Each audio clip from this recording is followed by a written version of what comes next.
বনের বাঘিনী ফিরে পেল প্রিয় বোন। আন্ধারিয়ার খালে ছেড়ে দেওয়া হলো মুক্তি রানীকে। বন বিভাগ বলছে ৬ মাস নিবিড় পর্যবেক্ষণে বাঘিনীটিকে সুস্থ করে হয়েছে। সে এখন শিকার করতে সক্ষম, তাই আর পরিচিত বিচরণ এলাকাতেই অবমুক্ত করা হয়েছে। অসুস্থ বাঘকে সুস্থ করে আবারও বনে ফিরিয়ে দেওয়ার ঘটনা দেশে এটাই প্রথম। ৬ মাস পর খোলা আকাশের নিচে, সামনে নিজ জন্মভূমি সুন্দরবন। প্রায় ২০০ দিনের অবরুদ্ধ জীবন থেকে মুক্ত হল মুক্তি রানী। রোববার ভোরে মুক্তি রানীকে খুলনা থেকে মোংলায় আনা হয়। এরপর বিশেষ খাঁচায় তাকে পূর্ব সুন্দরবনের আন্ধারমানিকের আন্ধারিয়ার খালে নিয়ে আসা হয়। প্রায় ১.৫ ঘন্টার চেষ্টায় খাঁচা থেকে ডাঙায় নামে বাঘিনী মুক্তি রানী। বন বিভাগের যেই দক্ষতা এবং তাদের যেই নিবিড় পরিচর্যার মাধ্যমে আহত বাঘকে সেবা দিয়ে সেটি আবার সুস্থ করে বনে ফিরিয়ে দেওয়া হচ্ছে।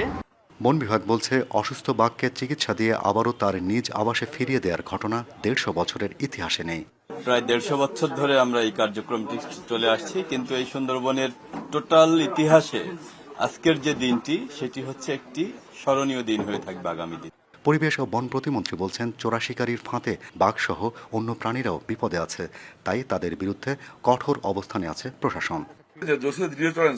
হ্যাঁ, তারা কিন্তু চেষ্টা করেছিল নেগোশিয়েট করে আবার পুনর্বাসন বা বক্তব্য বিভিন্ন ধরনের বলেছিল। আমরা কিন্তু সেই সুযোগটা দেয়নি। কিন্তু আমরা বলেছি যে দস্যুবৃত্তি করলে তাকে যে কোনো ভাবে আমরা নিয়ন্ত্রণ করবো এবং আমরা সেই দিকেই স্টিক আছি।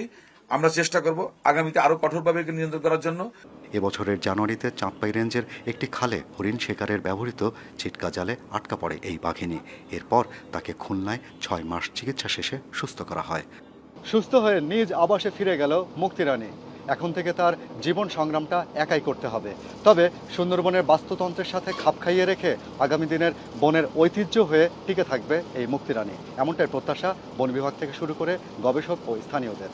শাহরিয়ার অনির্বাণ, ইন্ডিপেন্ডেন্ট নিউজ, পূর্ব সুন্দরবন, বাগেরহাট।